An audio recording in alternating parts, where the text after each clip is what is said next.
聚焦国际热点，剖析军事装备。在节目开始之前，麻烦您点赞订阅。本期新闻节目的主要看点有：航母有多难造？003型航母升级秘密装备，令美日海军惶恐不安。世界格局彻底失衡。造航母为什么这么难？造航母首先要有钱。航母是个吞金兽，建造时需要大把的钱，平常的维护、使用、升级也需要大把的钱。日后退役了，要拆毁它也需要大把的钱。一艘航母要多少钱？以美国的福特级航母首舰福特号为例，光是建造费用它就花了140亿美元。福特号满载排水量105000吨，最高可以搭载100架飞机，其中有50架左右是战斗机。如今美国的主力舰载战斗机是 FA-181F 超级大黄蜂，每架售价高达8000万美元，50架就是40亿美元啊！如果换成 F-35C 那更贵 ，F-35C 的售价是每架1.3亿美元，50架就是65亿美元。除了战斗机外，还有6架 E-2D 超级鹰眼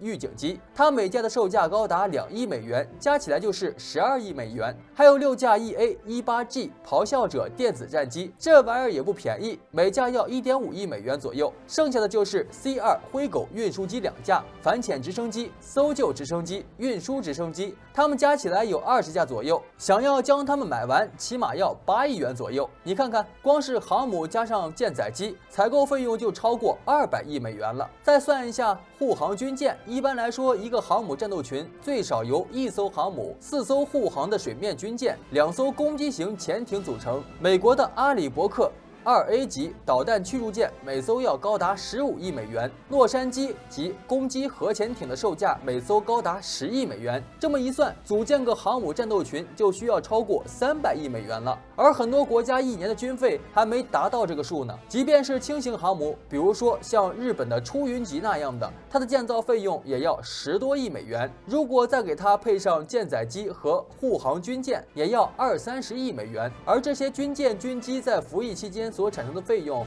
通常是它售价的5-6倍。这就好比咱们买车，可能你花10万元就可以买到一辆车了，但它在10年的使用期内，你要支出的各种费用全加起来，可能得要50-60万元。也正是航母巨额的建造费、使用费，让许多国家望而却步。其次，建造航母你需要有建造航母的各种设施，比方说大型的船坞，你得有吧？航母轻则2-3万吨，重则10万吨，你总得要有相应的船坞来容纳它吧？如今的航母都是采用模块化设计，分段组装，每个模块几十吨、上百吨，甚至几百吨重，你必须得要有大型的起重机将它们吊起来安装到位吧？还有航母的大型舱段，每个舱段也都有上百吨甚至上千吨呢，你总得有大型的运输车辆将它们运到一块进行组装吧？大型龙门吊和超大型构件运输车这2样东西还真不是谁都能建造的。第三，你总得绘画航母的设计图吧？航母的设计非常复杂，据说当年我们购买瓦良格号航母的时候，它的设计图纸加起来就有20多吨，我们花了200万美元从乌克兰买回来的。在20年前，印度启动国产航母建造计划，刚起步就遇上了大麻烦，自己不会画航母的设计图纸，最后是花了400万美元请法国和意大利帮忙画的。第四，造航母需要有大量的特种钢，不能用普通的钢材，一般民用船舶的钢材屈服强度有250兆帕也就够了，军用的是300到430兆帕左右，但航母有些部位用的钢材屈服强度要达到500到800兆帕，这是什么意思呢？换成我们大家都熟悉的单位就好理解了，也就是说每厘米要能承受5000到8000公斤的出击力，特别是飞行甲板的钢材，由于要承受舰载机起降过程中的高热和高摩擦力，更要精益求精。第五，航母轻则2-3万吨，重则10万吨，你必须得要给它设计一颗强劲的动力才能跑起来。比方说我们辽宁号上的蒸汽轮机，输出功率高达20万匹马力，这么强劲的发动机可不是哪个国家都能生产的。有人说我生产不了，那我就买别人的。可这东西就像前面说的特种钢材一样，属于战略物资，你想买未必能买得到。最后你即便把航母造出来了，你也必须得要有舰载机呀。航母没有舰载机，那就是烧火棍，没有战斗能力的。而放眼全球，能生产舰载机的国家目前也就有中美、俄法4国了，而且美国是唯一能生产舰载固定翼运输机和预警机的国家。以上问题能够自己全部解决的，就只有中美法3个国家。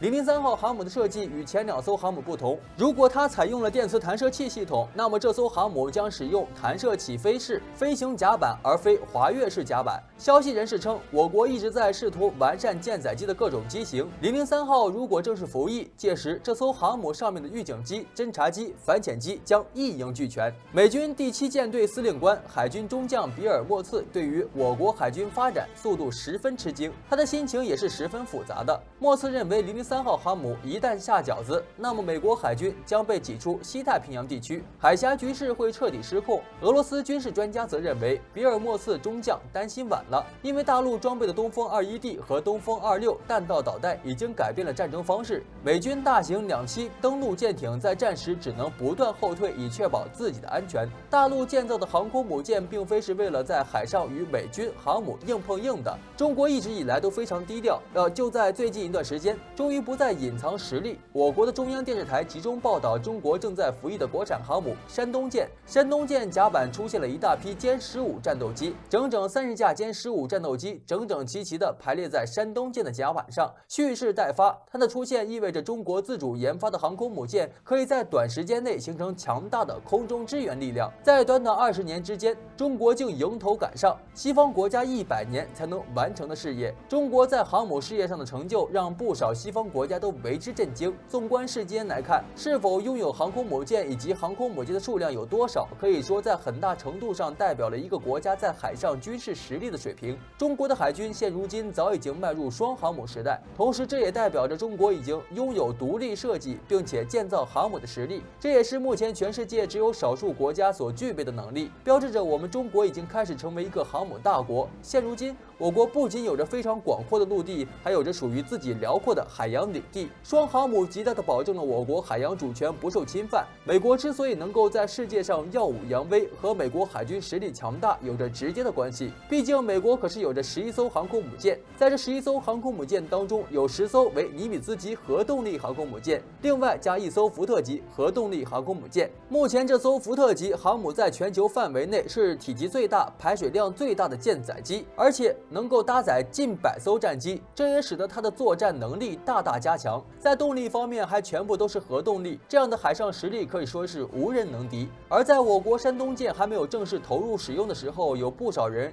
看其外观和辽宁舰极为相似，所以更多人的想法就是山东舰只是辽宁舰的翻版，在实力上应该是没有什么跨越性的提升。但事实上却并非如此，因为本身辽宁号的服役就对我国来说是意义非凡。虽说它是我国从苏联手里收购后改装组成，但是它让我国有了从0到1的突破，让我国拥有了属于自己的航母。这在当时对于老美限制不让我国进口他国航母的情况下，是完成了真正的飞跃。我国的山东号航母虽然采用的是常规动力装置，但是各项设施和设计上都要比辽宁号更加合理。毕竟山东号航母是我国真正的国产航母，所配套设施以及船舰钢板都是我国自主研发的。而在全世界的重型航空母舰上，山东号航母的实力也算得上是名列前茅。而世界上最强的航空母舰就是美国的福特级航母，这是目前全世界最大最先进的航空母舰。福特号造价大约130亿美元，是美国海军有史以来造价最高的一艘舰船。福特号采用了诸多高新技术，主要包括综合电力推进电磁弹，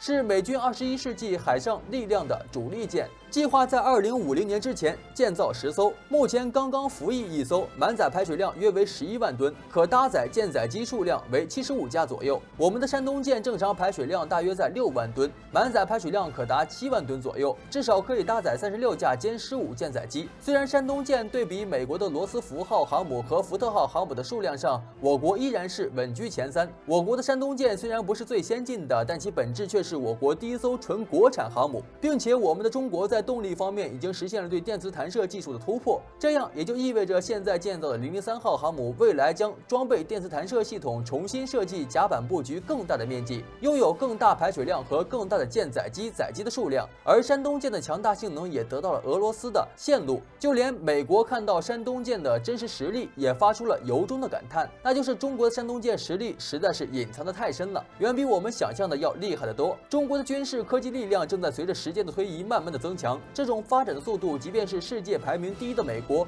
都要存有忌惮之心。20世纪初，我们的海军没有舰船，也没有经验，而我国的军事实力更是不值一提。如今仅仅过了20年，我们国家的发展就一度超过了西方国家，并且取得了出色的成果。在欧美国家眼里，中国的发展速度简直就成了变态般的存在。再有就是我们中国之所以发展速度这么快，离不开科研人员的默默付出，离不开我们中华民族的伟大精神。正是因为这样，才换来我们今天的幸福生活。我相信以后的中国会越来越好，中华民族伟大复兴的梦想也终将实现。好了，今天的精彩内容就先到这里，喜欢的朋友们记得点赞，咱们下期再见。